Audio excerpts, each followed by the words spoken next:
What's up guys, welcome back to Seize the Speed for another special review slash comparison between these two beautiful Toyotas slash Scion. Now to the right side of me we have the all new 2023 Toyota GR86 Premium, and to the left side we have a Scion, may they rest in peace, 2016 Scion FRS, and we're gonna go ahead and take these two head to head and answer the question, if you have one of these, is it worth the extra money to upgrade into the new car? And also, if you're looking to buy one, is it worth paying damn near twice as much for one of these? Let's get into it. So as I mentioned, this is a 2016 Scion FRS. Now, these cars were introduced to the world back in 2013 as the Toyota GT86 for the rest of the world, or the Subaru BRZ. And here in the States, we got it under the sporty Toyota brand Scion as the FRS. And they were pretty much geared towards the enthusiast. Instead of the front-wheel drive coupes that were all over the place back then, they heard our prayers for a more affordable, fun-to-drive, pretty much a small coupe that you could toss around and have fun in. And it went on for a good few years until Scion went out of business. Then it became a Toyota 86. Went on for a couple more years, and we got that thing over there, which we'll get to in a little bit. Now in this corner we have the second generation of this car, and this is a 2023 Toyota GR86. As I mentioned earlier, this one is a premium, so it has all the nice interior goodies and all the options. Now this one was introduced a year ago in 2022 to replace that car, fixing a little bit of the driving complaints people had with the powertrain. Bit more power, not a whole lot, but you know, just enough. We'll get to that. And also entirely redesigned exterior. Let's look at some of the differences in the specs of that powertrain. Let's pop the hoods and see what's underneath. All right, so the hoods are open. Let's go ahead and check out what's actually under them in both of these cars. Starting first with the 2016 Scion FRS. Now, as I mentioned, this is the FA20 2-liter naturally aspirated boxer motor by Subaru. Yes, it's a Subaru motor inside of a Toyota because these cars were a joint effort by the two manufacturers. So Subaru got their own, the BRZ. They pretty much are the same car, different emblems. This engine under the hood of the old car makes 200 horsepower and a whopping 151 pound-feet of torque. But these cars weigh much less than 3,000 pounds, so it's gonna feel decent. And additionally, the boxer engine allows this car to maintain pretty good center of gravity because of how low it sits under the hood. Now, let's go ahead and check out what's under the hood of the all-new GR. And we can see that this engine is just more beefy upon just, laying your eyes at it. You can see that big old intake manifold, which makes the whole engine look bigger. Now, this is a FA24, making 228 horsepower and I believe 184 pound-feet of torque. But these cars have been dynoing a little bit more than that even. So there's a good bit of a difference in how they drive and how they feel on the road. Let's take a look at the side profile of the two cars and see what all they changed. Now, upon first glance, when you first see a picture of the new car, it looks like it's kind of just new headlights, taillights, not a whole lot has changed. But when you look at them up close, every body panel has been tweaked in some way that is very different than the old car. Up here you can see these vents, which are indeed real, unlike other recent Toyota models, Supra. When you keep coming back, you can see these side skirts that are protruding out a good bit. And then the three-quarter view of this car, it's beautiful as ever. It reminds you very much of the old car, but the quarter window is a bit larger than the old car. Also, this line down here was moved a little lower and the car overall got a bit wider, which gives it a more aggressive stance, and that's also due to the fact that this car has a widened track width, so helps you a little bit with handling. So, and the side profile of the old car, the FRS. So overall, this thing is a lot more, it has a lot more youth in its looks. That car is a bit more matured up. This thing just looks angry in the front. You can see this little boxer emblem on the side, which we lost on the new car. No vent down here, pretty simple. Coming down to the door, you can see these aren't nearly as flared. They're almost completely flush with the car. And same thing with this three-quarter that we all know and love. This window is a bit smaller. This line just abruptly comes and cuts up right here. And while still looks pretty wide and nasty in the back, it's nowhere near the same angry effect as the newer car has. So Rocket Bunny would fix that though.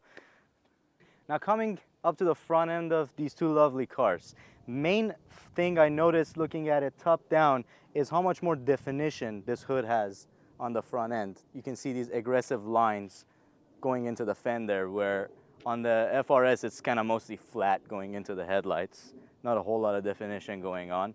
Same thing with the bumper. This is a lot longer of a face. It kind of goes forward. Kind of sort of reminds me of a Porsche or a Jaguar F-Type on the new one. Whereas the older car kind of has a pug nose that ends right here with the logo. And the headlights on this thing are a lot more elegant and simple, whereas on the FRS it has that bad boy racer look, and you can get a whole lot of different headlight designs on these. I mean, this is the poster child of something you would mod on Need for Speed. The possibilities of modding these cars visually is endless. I couldn't tell you how many different headlights and taillight setups are out there for this car. Just go look up Aventador taillights on FRS and see what I'm talking about. Coming down to the back end of the Scion FRS, and this is a classic look. I mean, we've gone accustomed to seeing this car at every car meet all over the place. These taillights are iconic, and as I mentioned, there's a million different aftermarket ones you can throw on here. You have this big diffuser, which is, you know, it's plastic, but it has the little carbon fiber texture into it. You have your reverse lights down here, which kind of gives you that race car third brake light look. This one has a little spoiler on the back. But while we're back here, let's go ahead and check the trunk space on the FRS. So for how small these cars are, this is actually not too bad. You can probably fit a couple of suitcases for a weekend. I wouldn't take this car, you know, cross country, but you know, if you're traveling alone, you can even fold down the back seats and move a decent bit of stuff. I know my buddy Trunk actually does Home Depot runs in this thing, so. Let's go ahead and take a look at the back end of the new car. The back end of the GR86, and honestly, perhaps the most controversial view of this car, especially when we first saw the release photos. And yet another plane decides to fly by us, but we're gonna keep going. So people were actually a little bit stumped comparing it to the old FRSs that we had seen, but here seeing it in Neptune blue with this ducktail on the back, I think this is actually pretty gorgeous, if I say so myself. Down here you can see the GR badge referring to Gazoo Racing, Toyota's racing division, so that pretty much tells you this is a full-on race car. This particular 86 has a AWE Track Edition catback, which you will listen to right now.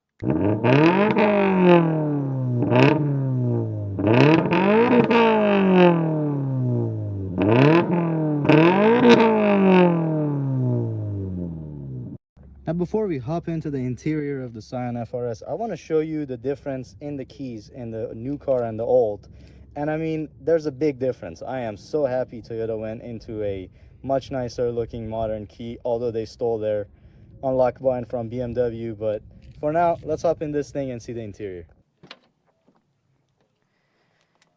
All right, as always, you have to kind of squat down in these cars before you come in and lift your legs for maximum comfort. Key in the ignition, old school. I move the seat up a little bit, clutch in, and the 2-liter comes to life. All right, so pretty basic interior compared to the new car especially.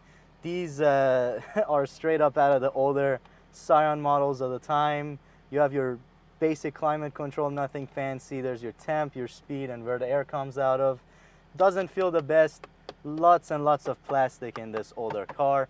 You have this carbon fiber pattern in your interior, and thank God my friend changed this head unit, because the stock FRS head unit is abysmal.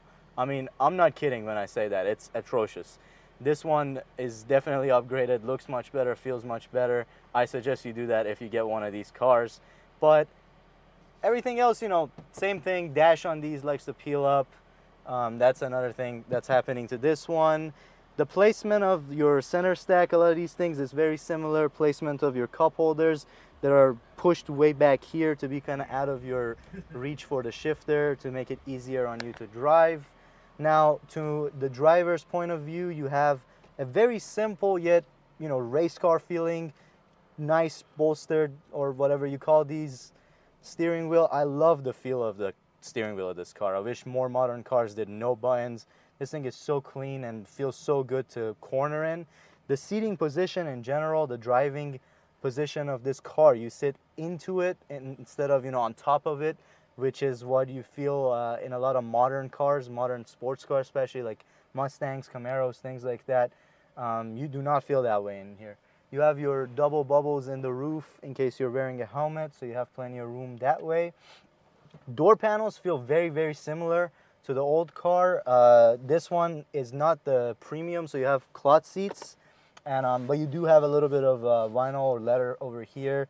More of the plastic glow. I mean, this is something that we're gonna see a big difference in the new car. It feels much more premium. So without further ado, let's go ahead and hop in the GR86 and I'll show you some of the improvements they did to make that car feel much more premium than this. All right, hopping into the interior of the new GR86. Let's see. Go ahead and start this thing up, push to start. And this one's a little bit louder, so if I'm yelling, I'm not yelling at you. I just want to make sure you hear me. So the interior right away feels so much more special than the old car. You don't have that peeling dash. You have simple, sharp lines all over the place. The vents look, you know, just nice and round and modern. This down here is improved so much from those tacky old Scion buttons. These actually feel good. They give you good feedback when you touch them. You have a nice little screen to see where your temp is at. You have actually dual zone climate on this one. You have these little toggle switch style buttons, which gives it that race car-y feel. It's pretty sweet. We have Alcantara suede all over the place in this thing, on the door and on top of the dash, which adds to the race car-y feel of this thing. Same thing with the seats. They're a mix of suede and leather on the corners. As I mentioned, this thing is the premium trim, so they are heated seats indeed, although these buttons are out of a 2000s 4Runner, but we'll forgive Toyota for that. Shifter that feels incredible, just like the other one. This one I feel like is even better, to be honest. They kind of relieved a little bit of that too notchy feeling, but it's just right. And the cup holders are still sort of in a similar position, but now they have a little nice padding, so you can use it as a center console and rest your arm on it, but they are still out of the way of the driver. This infotainment is a huge upgrade. We have backup camera in this thing, and it looks pretty good for what it is, but you know, it's that matte Subaru infotainment. It just always looks like Toyota's a little bit behind on technology, but we forgive it for the price range, honestly. For $30-some thousand, this thing is not bad at all. It does have wired Android Auto and Apple CarPlay, but there are some connectivity issues here and there that they're still figuring out, but it's nice to have it nonetheless. Coming down to the steering wheel of this car, you have the little GR emblem in the bottom. We do have some buttons, but they're well placed. They're not really in the way of you driving the car. It doesn't feel as, I don't know, as beefy as the other car, but it does feel pretty nice. Seating position is incredible, just like the old car. Overall, this interior has improved so much in terms of material choices. It just doesn't feel all plasticky and about to fall apart as the old car. However, it is still a cheaper price range car, so don't expect Lexus quality out of this, but it is improved a good bit. I would get the premium just because, you know, you get your heated seats, you get your leather wrapped stuff. It just takes it that much better to a next level. All right, so let's go ahead and show you what the back seats feel like for a full-on adult in the old Scion FRS. Gonna go ahead and undo the seat belt. Here we go. I just want you to admire the loads of legroom there is here. I can't even open my hand fully in there. All right, I'm doing this for you guys.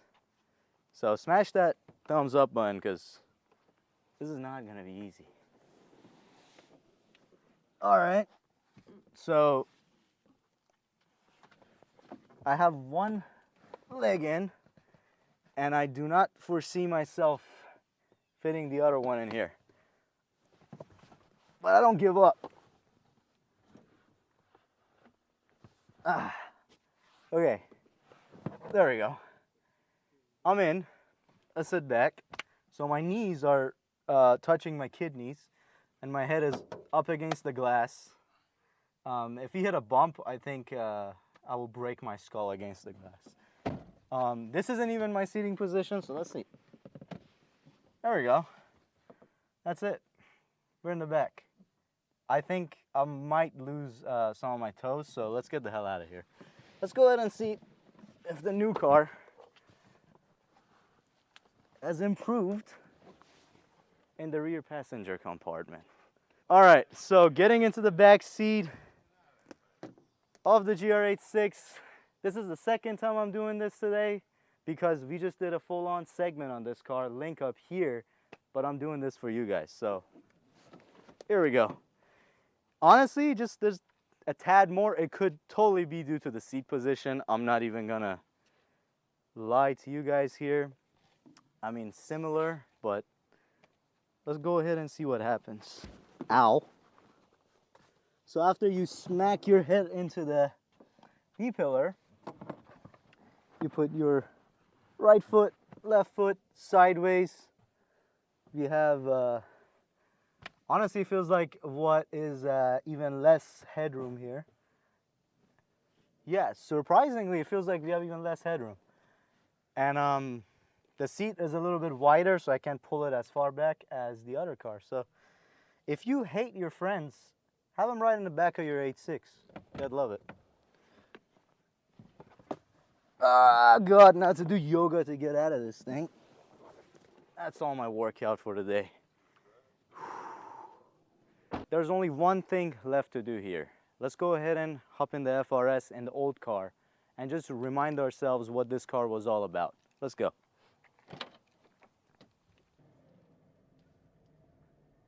Back in the good old Scion FRS. And oh, how that 2-liter lacks torque. I mean, I can't fault this car too much. This thing defined fun sports car back when it came out, or it redefined it. You know, everything that had this level of handling and driver focus was 3 times its price when this car came out. So I mean, of course, this is still super fun.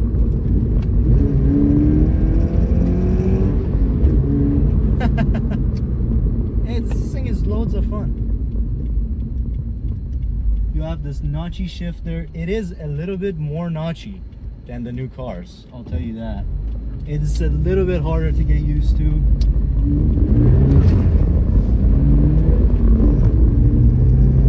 Yeah, the shifter is a little bit harder to get used to. The throws are about the same, but the gears themselves are really close to each other. How many cars can you go flat out in and have a full-on combo and keep your composure? So, you know, at least it won't make you feel like you're about to die all the time. So, we already established, in a straight line, this thing isn't a whole lot to write home about. But the corners are where this car comes to life. This thing was praised so much and was stacked up against cars so far above its weight back in the day by journalists that, you know, if you just read the specs, you're like, 150 pound-feet of torque? Are you kidding me? There's front-wheel drive Civics that make more power. And they're saying this is the best car they've driven this year? How? But that question is answered when you get behind the wheel for yourself. Everything from the seating position, from the steering feel, which, spoiler, is better than the new one. And it's pretty much one of the only things it has over the new one. To the shifter, to the way it handles its weight around the corner, to the happy differential in the back that lets you spin it around when you want. This thing is just the perfect recipe for a massive smile on your face. Of course, the interior quality is not all that, you know. You got plastics everywhere, you got things rattling around after. This thing, I think, has 80-something thousand miles on it. so easy to heel toe. If you're you know, not used to driving manual, if that's not your cup of tea, no problem. You would be at ease in this car. Oh yeah, that torque dip is crazy. It just, yeah, it kind of ruins it. You have this, you know, the engine's revving out, but it's not going anywhere between like 3,000 to like 5,000, which is crazy. That's where you kind of want to make the power. But I want to shut up because we got a hairpin coming up.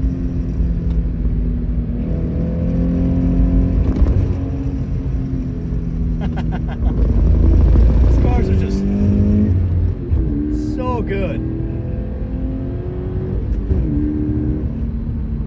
I mean, and that's why you buy this car.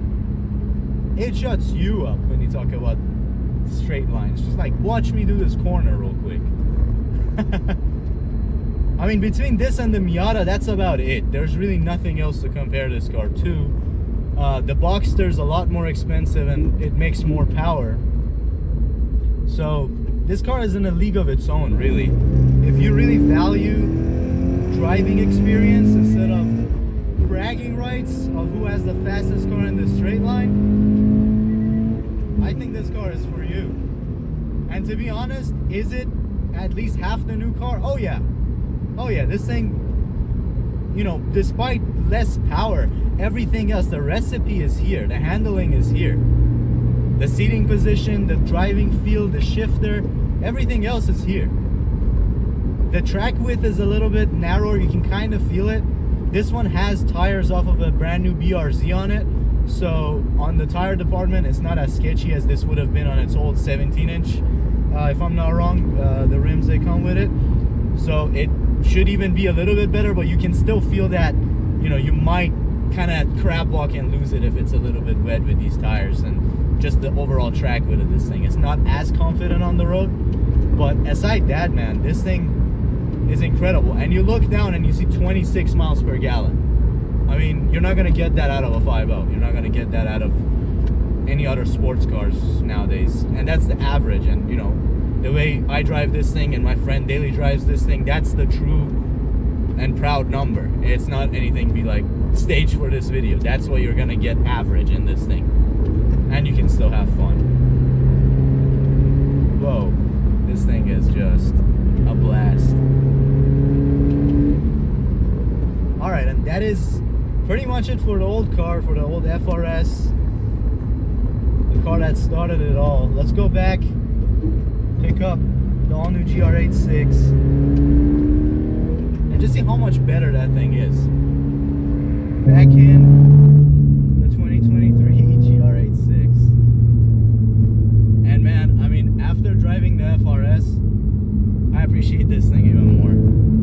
This car's come such a long way. It might not look like it to you. It might not sound like it with 28 extra horsepowers, but it feels night and day. I mean, it could be the catback exhaust a little bit influencing me, but that car doesn't have near the level of the torque this thing gives you in 4th gear. Also, this one just feels easier to drive. Not that the FRS isn't easy, but this one is just another level of ease of use.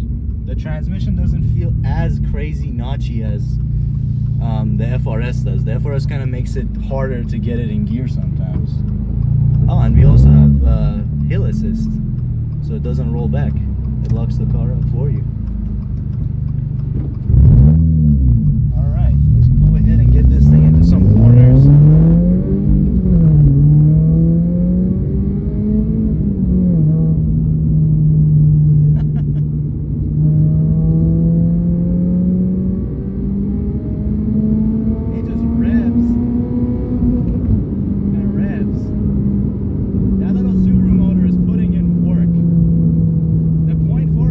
This car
have fun.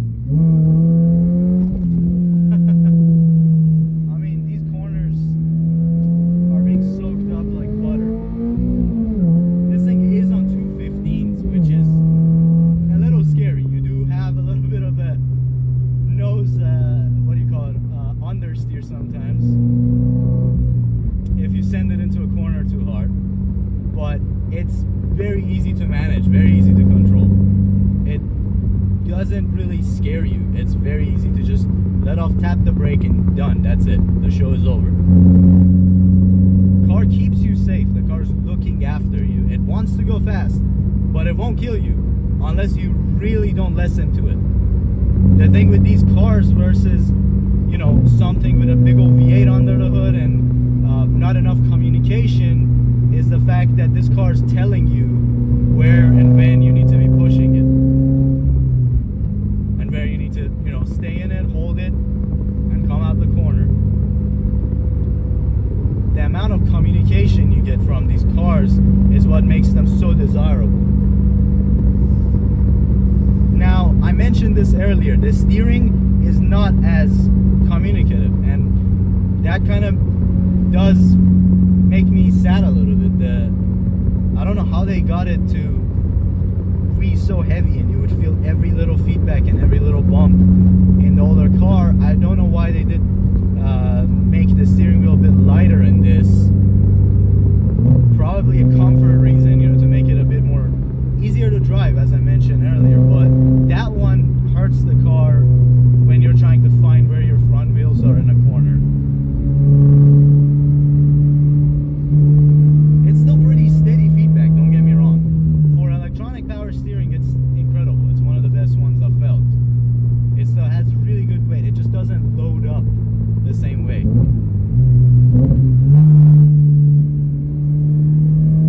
The HKS coilovers on this car are an enormous upgrade. Although they make the car a little bit overdamped and harder to daily drive, but the body roll in this thing is non-existent. The way this thing pushes itself through corners is just incredible.